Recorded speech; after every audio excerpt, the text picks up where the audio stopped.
Hello friend, स्वागत है आपका अपने चैनल लास्ट क्लास में। आज की इस वीडियो में हम आपका टेस्ट लेंगे। इस टेस्ट में सभी विषयों से काफ़ी महत्वपूर्ण 30 ऑब्जेक्टिव प्रश्न लिया गया है, जो आपके फाइनल बोर्ड परीक्षा के लिए काफ़ी महत्वपूर्ण रहेगा। तो एक भी प्रश्न आप लोग स्किप मत कीजिएगा, टेस्ट को बिल्कुल शुरू से लेके अंत तक दीजिएगा और लास्ट में हमें जरूर बताइएगा कि आपका 30 प्रश्नों में से कितना सही हुआ। और चैनल को अभी तक आप सब्सक्राइब नहीं किए हैं तो चैनल को सब्सक्राइब कर लीजिएगा और सब्सक्राइब करने के बाद एक बेल आइकन आता है तो बेल आइकन को दबा के ऑल पे कर लीजिएगा, ताकि जब भी लाइव क्लास हो तो आपके पास नोटिफिकेशन पहुंचता रहे। तो आइए शुरू करते हैं पहले नंबर प्रश्न से। तो पहला नंबर प्रश्न है कि निम्न में से कौन भूकंप का सर्वाधिक संवेदनशील नगर है। ए ऑप्शन है देहरादून, बी ऑप्शन है रांची, सी ऑप्शन है हैदराबाद, डी ऑप्शन है केरल। तो यहाँ पे आपको बताना है कि निम्न में से कौन सा भूकंप का सर्वाधिक संवेदनशील नगर है।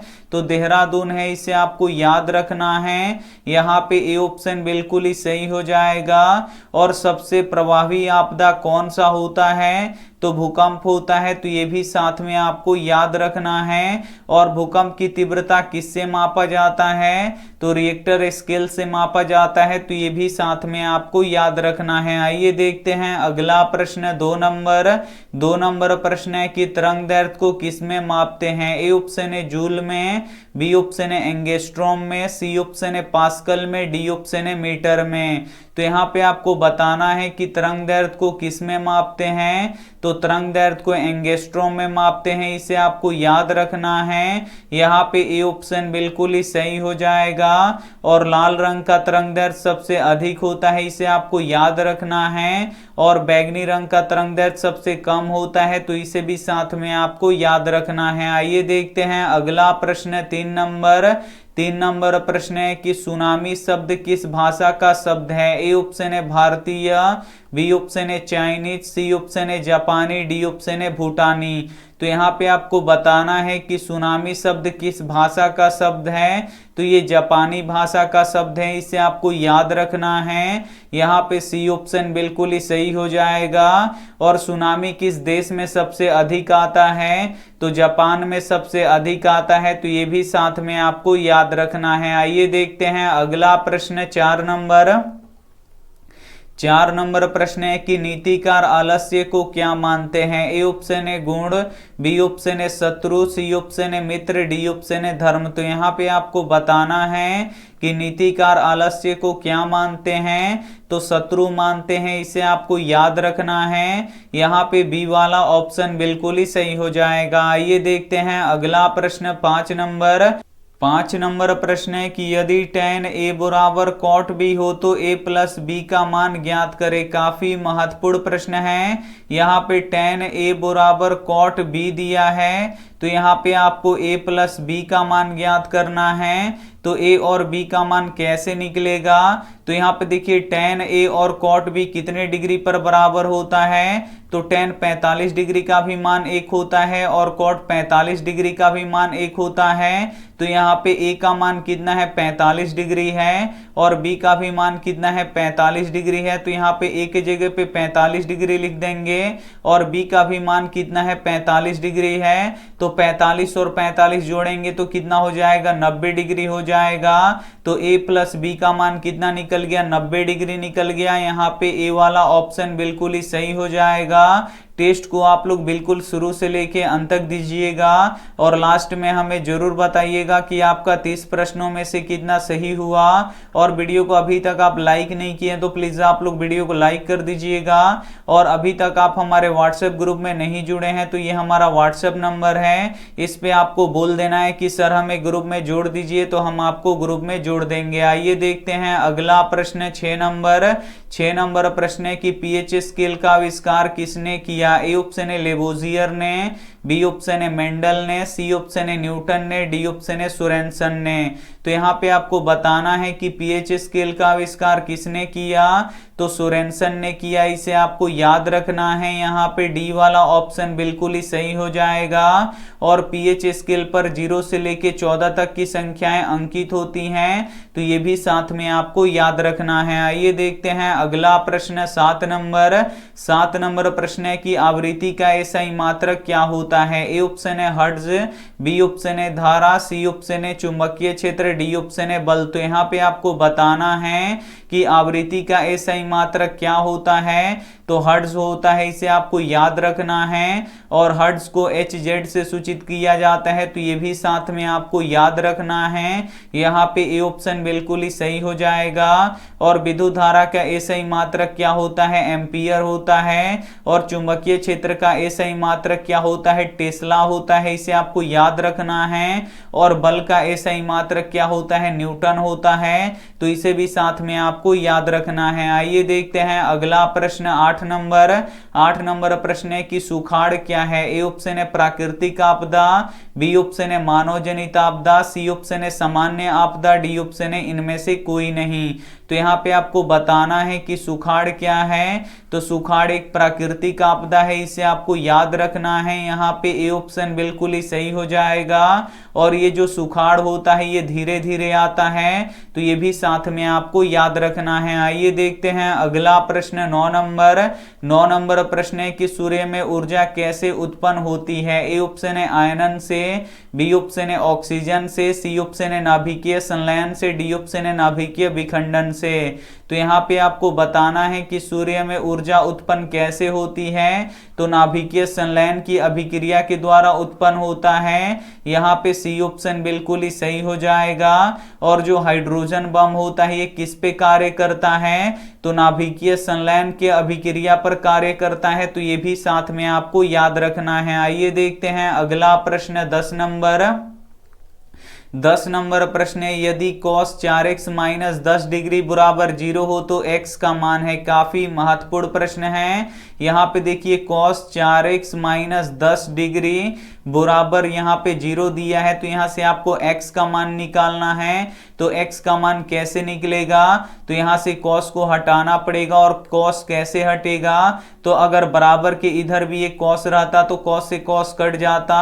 तो यहाँ पे अब आपको देखना पड़ेगा कि cos कितने डिग्री का मान 0 होता है, तो cos 90 डिग्री का मान 0 होता है। तो 0 की जगह पे हम क्या लिख देंगे, cos 90 डिग्री लिख देंगे। तो हम यहाँ पे 0 की जगह पे cos 90 डिग्री लिख देंगे, क्योंकि cos 90 डिग्री का मान 0 होता है। तो यहाँ से देखिए cos से cos कट जाएगा।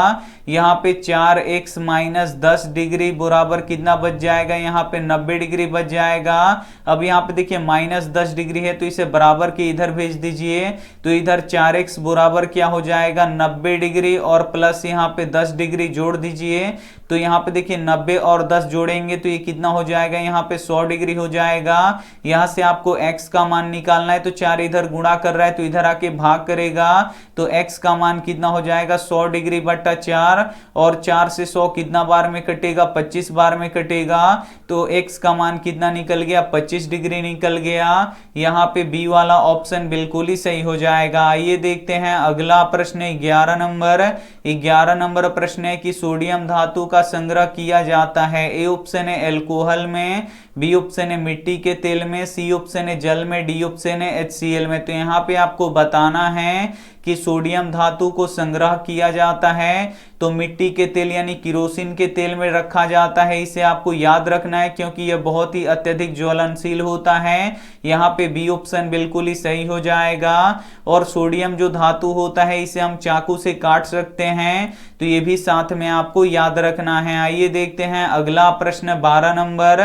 12 नंबर प्रश्न है कि बल का एसआई मात्रक क्या होता है। ए ऑप्शन है केल्विन, बी ऑप्शन है न्यूटन, सी ऑप्शन है वोल्ट, डी ऑप्शन है कूलम। तो यहाँ पे आपको बताना है कि बल का एसआई मात्रक क्या होता है। तो बल का एसआई मात्रक न्यूटन होता है और न्यूटन को n से सूचित किया जाता है, तो ये भी साथ में आपको याद रखना है। यहाँ पे बी वाला ऑप्शन बिल्कुल ही सही हो जाएगा। आइए देखते हैं अगला प्रश्न 13 नंबर प्रश्न है कि नागरी लिपि के लेखक हैं। ए ऑप्शन है महात्मा गांधी, बी ऑप्शन है विनोद कुमार शुक्ल, सी ऑप्शन है गुणाकर मूले, डी ऑप्शन है यतीन्द्र मिश्र। तो यहाँ पे आपको बताना है कि नागरी लिपि के लेखक हैं, तो नागरी लिपि के लेखक कौन है, तो गुणाकर मूले हैं। यहाँ पे सी ऑप्शन बिल्कुल ही सही हो जाएगा। और जो हिंदी होती है ये किस लिपि में लिखी जाती है, तो देवनागरी लिपि में लिखी जाती है, तो ये भी साथ में आपको याद रखना है। आइए देखते हैं अगला प्रश्न 14 नंबर प्रश्न है कि समीकरण x² - 9 बराबर 0 हो तो शून्य ज्ञात करें। यहाँ पे x² - 9 बराबर 0 दिया है और बोल रहा है कि इसका शून्य ज्ञात कीजिए। शून्य का अर्थ होता है कि x का मान यहाँ पे आपको निकालना है। तो यहाँ पे देख सकते हैं ये द्विघात समीकरण है, तो इसका शून्य कितना निकलेगा, 2 निकलेगा। तो यहाँ पे देखिए सबसे पहले जो ये -9 है इसको बराबर के उधर भेज दीजिए, तो -9 जब बराबर के इधर आएगा तो ये +9 हो जाएगा। अब यहाँ पे आपको x का मान निकालना है, लेकिन यहाँ पे x² है, तो ये स्क्वायर को आपको क्या करना है, बराबर के उधर भेजना है, तो ये रूट हो जाएगा। अब यहाँ पे देखिए √9 हो जाएगा और √9 का वर्गमूल कितना होगा, 3 होगा। और ये क्या होगा, प्लस माइनस दोनों में होगा, तो x का मान यहाँ पे 2 निकलेगा, एक प्लस में 3 निकलेगा, एक माइनस में 3 निकलेगा। तो यहाँ पे बी वाला ऑप्शन बिल्कुल ही सही हो जाएगा। सभी विषयों से काफी महत्वपूर्ण 30 ऑब्जेक्टिव प्रश्न लिया गया है और इस 30 ऑब्जेक्टिव प्रश्न का हम टेस्ट ले रहे हैं, तो एक भी प्रश्न आप लोग स्किप मत कीजिएगा, टेस्ट को बिल्कुल शुरू से लेके अंत तक दीजिएगा। और वीडियो को अभी तक आप लाइक नहीं किए तो प्लीज आप लोग वीडियो को लाइक भी कर दीजिएगा। आइए देखते हैं अगला प्रश्न 15 नंबर प्रश्न है कि कौन सी सेवा गैर सरकारी है। ए ऑप्शन है सैन्य सेवा, बी ऑप्शन है वित्त सेवा, सी ऑप्शन है मॉल सेवा, डी ऑप्शन है रेल सेवा। तो यहाँ पे आपको बताना है कि कौन सी सेवा गैर सरकारी है। तो जो मॉल सेवा है ये गैर सरकारी है। गैर सरकारी का अर्थ होता है प्राइवेट, तो जो मॉल होता है ये प्राइवेट होता है। यहाँ पे सी वाला ऑप्शन बिल्कुल ही सही हो जाएगा। आइए देखते हैं अगला प्रश्न 16 नंबर प्रश्न है कि महात्मा गांधी के पिता का नाम क्या था। ए ऑप्शन है धर्मचंद गांधी, बी ऑप्शन है मीरचंद गांधी, सी ऑप्शन है करमचंद गांधी, डी ऑप्शन है हरचंद गांधी। तो यहाँ पे आपको बताना है कि महात्मा गांधी के पिता का नाम क्या था, तो करमचंद गांधी था, इसे आपको याद रखना है। यहाँ पे सी ऑप्शन बिल्कुल ही सही हो जाएगा। और गांधी जी का जन्म किस राज्य में हुआ था, तो गुजरात राज्य में हुआ था, तो ये भी साथ में आपको याद रखना है। आइए देखते हैं अगला प्रश्न 17 नंबर प्रश्न है कि गंडक परियोजना कहाँ है। ए ऑप्शन है बेतिया में, बी ऑप्शन है वाल्मीकि नगर में, सी ऑप्शन है मोतिहारी में, डी ऑप्शन है छपरा में। तो यहाँ पे आपको बताना है कि गंडक परियोजना कहाँ है, तो गंडक परियोजना वाल्मीकि नगर में है, इसे आपको याद रखना है। यहाँ पे बी वाला ऑप्शन बिल्कुल ही सही हो जाएगा। आइए देखते हैं अगला प्रश्न 18 नंबर प्रश्न है कि निम्न में से कौन उपभोक्ता नहीं है। ए ऑप्शन है घास, बी ऑप्शन है टिड्डा, सी ऑप्शन है हिरण, डी ऑप्शन है मेढक। तो यहाँ पे आपको बताना है कि निम्न में से कौन उपभोक्ता नहीं है। तो जो घास है ये क्या है, उत्पादक है, ये उपभोक्ता नहीं है। यहाँ पे ए वाला ऑप्शन बिल्कुल ही सही हो जाएगा। आइए देखते हैं अगला प्रश्न 19 नंबर प्रश्न है कि पदार्थ की चौथी अवस्था क्या है। ए ऑप्शन है ठोस, बी ऑप्शन है द्रव, सी ऑप्शन है गैस, डी ऑप्शन है प्लाज्मा। तो यहाँ पे आपको बताना है कि पदार्थ की चौथी अवस्था क्या है, तो प्लाज्मा है, इसे आपको याद रखना है। यहाँ पे डी ऑप्शन बिल्कुल ही सही हो जाएगा। और पदार्थ की कितनी अवस्थाएं होती हैं, तो पहले 3 अवस्था होती थी, लेकिन अब बाद में खोज किया गया है तो 2 अवस्था और मिला है। तो यहाँ पे पदार्थ की कितनी अवस्थाएं होती हैं, तो 5 अवस्थाएं होती हैं। तो ये भी साथ में आपको याद रखना है। आइए देखते हैं अगला प्रश्न 20 नंबर प्रश्न है कि इंद्रधनुष में कितना रंग दिखाई देता है। ए ऑप्शन है 10, बी ऑप्शन है 7, सी ऑप्शन है 12, डी ऑप्शन है 14। तो यहाँ पे आपको बताना है कि इंद्रधनुष में कितना रंग दिखाई देता है, तो 7 रंग दिखाई देता है। यहाँ पे बी ऑप्शन बिल्कुल ही सही हो जाएगा। और जो इंद्रधनुष होता है इसमें जो सबसे बाहर वाला रंग होता है ये लाल रंग होता है, और जो सबसे अंदर वाला रंग होता है ये बैंगनी रंग होता है। तो ये भी साथ में आपको याद रखना है। आइए देखते हैं अगला प्रश्न 21 नंबर। 21 नंबर प्रश्न, यदि tan थीटा बराबर √3 हो तो थीटा का मान ज्ञात करें। यहाँ पे देखिए tan थीटा बराबर √3 दिया है, तो यहाँ से आपको थीटा का मान निकालना है। तो यहाँ से tan को हटाना पड़ेगा, तो यहाँ पे आपको देखना पड़ेगा कि tan कितने डिग्री का मान √3 होता है। तो tan 60 डिग्री का मान √3 होता है, तो tan 60 डिग्री के जगह पे हम √3 लिख देंगे। यहाँ पे देखिए √3 के जगह पे tan 60 डिग्री लिख देंगे।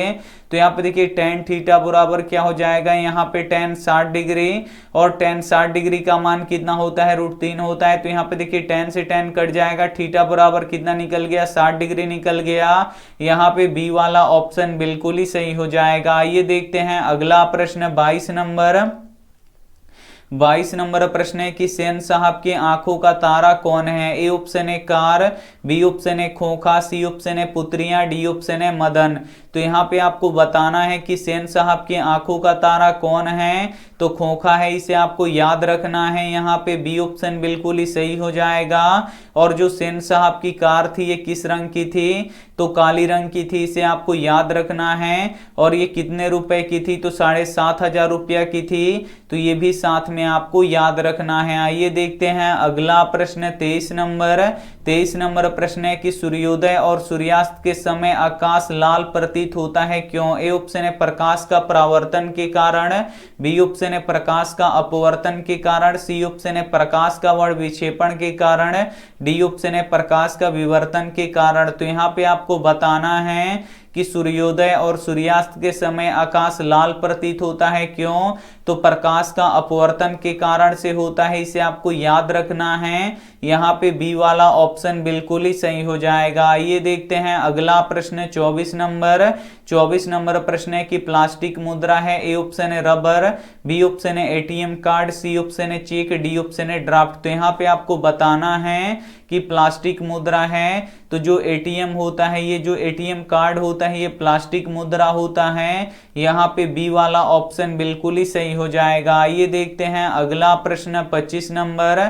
25 नंबर प्रश्न है कि उदासीनीकरण की क्रिया में क्या बनता है। ए ऑप्शन है अम्ल, बी ऑप्शन है लवण, सी ऑप्शन है भस्म, डी ऑप्शन है लवण एवं जल। तो यहाँ पे आपको बताना है कि उदासीनीकरण की क्रिया में क्या बनता है। तो उदासीनीकरण की क्रिया क्या होता है, तो इसमें अम्ल और क्षार आपस में अभिक्रिया करके क्या बनाता है, तो लवण और जल बनाता है। और इसी अभिक्रिया को क्या कहते हैं, तो उदासीनीकरण की क्रिया कहते हैं। तो यहाँ पे डी वाला ऑप्शन बिल्कुल ही सही हो जाएगा। आइए देखते हैं अगला प्रश्न 26 नंबर। 26 नंबर प्रश्न है कि गरीबी हटाओ का नारा किसने दिया। ए ऑप्शन है कांग्रेस ने, बी ऑप्शन है भारतीय जनता पार्टी ने, सी ऑप्शन है जनता दल ने, डी ऑप्शन है इनमें से कोई नहीं। तो यहाँ पे आपको बताना है कि गरीबी हटाओ का नारा किसने दिया, तो गरीबी हटाओ का नारा कांग्रेस ने दिया, इसे आपको याद रखना है। यहाँ पे ए वाला ऑप्शन बिल्कुल ही सही हो जाएगा। आइए देखते हैं अगला प्रश्न 27 नंबर। 27 नंबर प्रश्न है कि रॉकेट में कौन सा ईंधन का प्रयोग होता है। ए ऑप्शन है हाइड्रोजन, बी ऑप्शन है कोयला, सी ऑप्शन है डीजल, डी ऑप्शन है किरोसिन। तो यहाँ पे आपको बताना है कि रॉकेट में कौन सा ईंधन का प्रयोग होता है, तो हाइड्रोजन का प्रयोग होता है। यहाँ पे ए ऑप्शन बिल्कुल ही सही हो जाएगा। आइए देखते हैं अगला प्रश्न 28 नंबर। 28 नंबर प्रश्न है कि बिहार में रज्जू मार्ग कहाँ है। ए ऑप्शन है सिवान, बी ऑप्शन है पटना, सी ऑप्शन है राजगीर, डी ऑप्शन है गया। तो यहाँ पे आपको बताना है कि बिहार में रज्जू मार्ग कहाँ है, तो राजगीर में है, इसे आपको याद रखना है। यहाँ पे सी वाला ऑप्शन बिल्कुल ही सही हो जाएगा। आइए देखते हैं अगला प्रश्न 29 नंबर। 29 नंबर प्रश्न है कि विशिष्ट प्रतिरोध का एसआई मात्रक क्या होता है। ए ऑप्शन है ओम, बी ऑप्शन है ओम मीटर, सी ऑप्शन है एम्पियर, डी ऑप्शन है वोल्ट। तो यहाँ पे आपको बताना है कि विशिष्ट प्रतिरोध का एसआई मात्रक क्या होता है, तो ओम मीटर होता है। यहाँ पे बी ऑप्शन बिल्कुल ही सही हो जाएगा। अगर केवल रहता कि प्रतिरोध का एसआई मात्रक क्या होता है, तो ओम होता है, लेकिन जो विशिष्ट प्रतिरोध होता है इसका एसआई मात्रक ओम मीटर होता है, इसे आपको याद रखना है। यहाँ पे बी ऑप्शन बिल्कुल ही सही हो जाएगा। आइए देखते हैं अंतिम प्रश्न 30 नंबर। 30 नंबर प्रश्न है कि स्वर्ण कितने होते हैं। ए ऑप्शन है 10, बी ऑप्शन है 11, सी ऑप्शन है 16, डी ऑप्शन है 21।